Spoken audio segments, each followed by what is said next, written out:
और मैं चाहता हूं कि बड़े ध्यान से देखिएगा। जी हाँ, ये रहा दोस्तों 7 बातें आपको स्वर्ग जाने से रोक सकती है। मैं रिपीट करता हूं, 7 बातें आपको स्वर्ग जाने से रोक सकती हैं। वो 7 बातें क्या है, मैं आपके बीच में रखने जा रहा हूं ना। उसके पहले कुछ वचन बढ़वा देता हूं। इब्रानी किताब उसका 12 का 15 कहता है कि ध्यान से देखते रहो, ऐसा ना हो कि कोई परमेश्वर के अनुग्रह से वंचित रह जाए। दूसरा, इब्रानियों का 12 का 28, इस कारण हम इस राज्य को पाकर जो हिलने का नहीं, उस अनुग्रह को हाथ से जाने ना दे। ये 2 वचन बताता है हमें सतर्क रहने को, वार्न करता है सावधान रहने को। अगर हम सतर्क या सावधान नहीं रहे तो दोस्तों हम स्वर्ग जाने से वंचित रह जाएंगे और उद्धार को खो सकते हैं। एक छोटा सा एग्जांपल, एक व्यक्ति था जिसने अपना उद्धार खो दिया। मैं बताता हूं कौन है।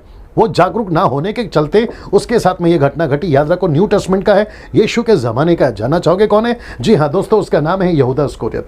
यीशु का चेला था, 12 में इसकी गिनती थी, लेकिन क्योंकि वो जागरूक नहीं था अपने उद्धार के प्रति, अपने जीवन के प्रति, कुछ चांदी के लालच के छक्के के चलते लालच में आकर उसने जो है यीशु मसीह के साथ में ऐसा काम किया जिसके चलते उसका उद्धार खो गया। आज वो स्वर्ग में नहीं है, वो अनंत काल के नरक में। याद रखो, मसीह जीवन जितना आसान है उतना सतर्क रहना भी कहता है, सावधान रहने को भी कहता है। मसीह यीशु ने खुद कहा है कि चौड़ा रास्ता विनाश को पहुंचाता है, सकरा रास्ता जीवन को पहुंचाता है, लेकिन सकरे रास्ते में बहुत सारे लोग नहीं आएंगे, कम ही लोग आएंगे।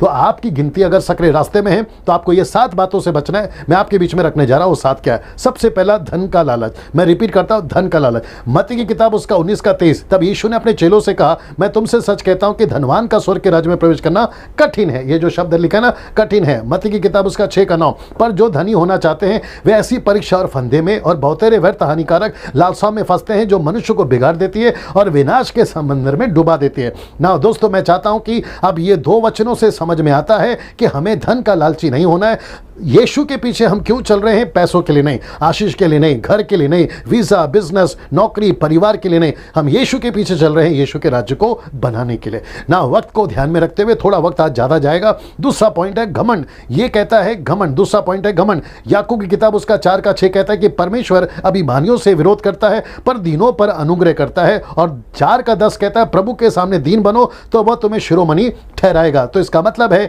हमें घमंडी नहीं बनना है, हमें यीशु के साथ अधीनता में चलना है। लूसीफर ने घमंड किया, उसको नीचे फेंक दिया गया। हम उसके अनुयायी नहीं करेंगे, हम यीशु के पीछे चलेंगे। घमंड से बचना है दोस्तों ना। मैं इसमें अगर एक और चीज जोड़ दूं, आप क्या हैं? प्रीचर हैं, वर्शिपर हैं, म्यूजिशियंस हैं, आप जो भी हैं, आपको किसी भी चीज का घमंड नहीं करना है, क्योंकि जो कुछ आपको मिला है वो सब प्रभु की ओर से मिला है ना। दोस्तों तीसरा ये है आलस या लेजीनेस।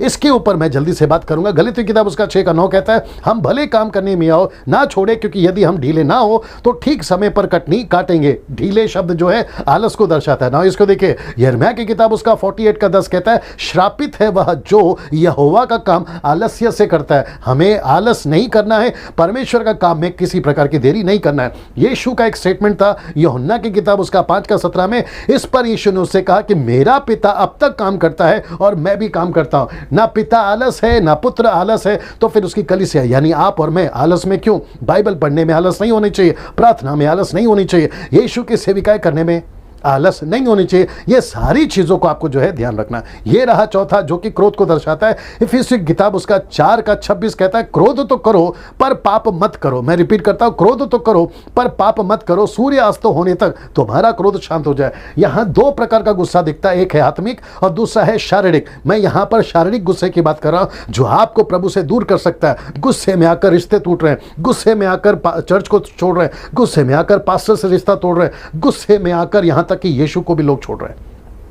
ये गुस्सा आपको अनंत काल के लिए नरक में डाल सकता है। ये गुस्सा आपको स्वर्ग से वंचित कर सकता है। ये गुस्सा आपको यीशु से अलग कर सकता है, आपके उद्धार से आपको वंचित कर सकता है। बहुत सावधान रहिएगा ना, क्योंकि याकूब की किताब उसका 1 का 19 कहता है हे मेरे प्रियो भाइयों, ये बात तुम जानते हो, इसलिए हर एक मनुष्य सुनने के लिए तत्पर और बोलने में धीरा और क्रोध करने में धीमा हो। ये देखिए, क्रोध करने में धीमा हो। सब उपदेश की किताब उसका 7 का 9 कहता है अपने मन में उतावली से क्रोध ना हो, क्योंकि क्रोध मूर्खों ही के हृदय में रहता है। जो मूर्ख है उसके हृदय में क्रोध रहता है ना। 5वां अनाज्ञाकारिता, डिसोबीडियंस। ये पहला यूहन्ना उसका 2 का 4 कहता है, बड़े ध्यान से सुनिए, जो कोई ये कहता है कि मैं उसे जान गया हूं और उसकी आज्ञाओं को नहीं मानता वह झूठा है और उसमें सत्य नहीं है। ये वचन आप समझ गए होंगे।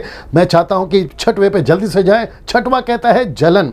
आज बहुत सारी चीज़ों में लोगों को जलन है, किसी की तरक्की में जलन है। कुछ लोग कहते हैं ये मुझसे बेहतर बोलता है, ये मुझसे बेहतर बोलता है, कोई कहता है पौलुस का है, कोई कहता है अपोलुस का है। कुरिन्थियों के कलीसिया में ये चलता था। ऐसी जलन जिसको डहा भी कहते हैं, ये गलत है, मसीहत में नहीं होनी चाहिए। और जलन के चलते आप पाप कर सकते हैं, आपके साथ गलतियां हो सकती है, आप प्रभु से दूर हो सकते हैं, अपने उद्धार से दूर हो सकते हैं। कुछ लोग कहते हैं मेरे सब्सक्राइबर ज़्यादा है, कोई कहता है मेरे तो तुम्हारे से भी ज़्यादा है, कोई कहता है मेरा गाना बहुत अच्छा है, कोई कहता है उसका गाना इतना अच्छा नहीं है। ये जलन जो है ना, उसी के चलते ये होता है। नीति वचन उसका 14:31 क्या कहता है? शांत मन तन का जीवन है, परंतु मन के जलने से हड्डियां भी जल जाती है। जलन के चलते आप बीमार हो सकते हैं, आप मर सकते हैं, आप कमजोर हो सकते हैं। और ये चीज जलन जो है आपको प्रभु से दूर कर सकती है ना। फिलिप्पी की किताब 2:3 कहता है विरोध या झूठी बढ़ाई के लिए कुछ ना करो, पर दीनता से एक दूसरे को अपने से अच्छा समझो। ये जो जलन जिसके अंदर नहीं होगी वो दूसरे को अच्छा कहेगा, जिसमें जलन होगी वो दूसरे को बुरा कहेगा। जलन से बचिए और स्वर्ग जाने से अपने से वंचित ना होइए, बल्कि प्रभु के राज्य में चलिए, जलन से बचिए। ये रहा 7वां जो है आखिरी और बहुत ही खतरनाक है। ये आपको 90% नहीं, 100% नहीं, 1,00,000% प्रभु से दूर कर सकता है, और वह है व्यभिचार। इब्रानियों की किताब उसका 12:14 सबसे मेल मिलाप रखो, उस पवित्रता के खोजी हो जिसके बिना कोई प्रभु को कदापि ना देख सकेगा। पवित्रता क्या है जिसके बिना नहीं देख सकते? पहला थिस्सलुनीकियों 4:3 कहता है क्योंकि परमेश्वर की इच्छा यह है कि तुम पवित्र बनो। याद रखो, उसकी इच्छा है कि तुम पवित्र बनो, अर्थात व्यभिचार से बचे रहो। इसका मतलब है आपको व्यभिचार से बचे रहना है, उस पवित्रता के खोजी होना है जिसके बिना कदापि कोई प्रभु को देख नहीं पाएगा। दोस्तों, मैं आपको फिर से याद दिला दूं, ये जो 7 बातें हैं आपको ध्यान रखना है। मैं चाहता हूं कि इस वीडियो को जितना हो सके शेयर करिए, अपने जीवन को इस बातों से जो है अपने आप को संवारिए, इन 7 बातों को स्टडी करिए, अपने जीवन को उसके अनुसार ढालिए। अगले वीडियो के साथ फिर मुलाकात होती है। नमस्ते।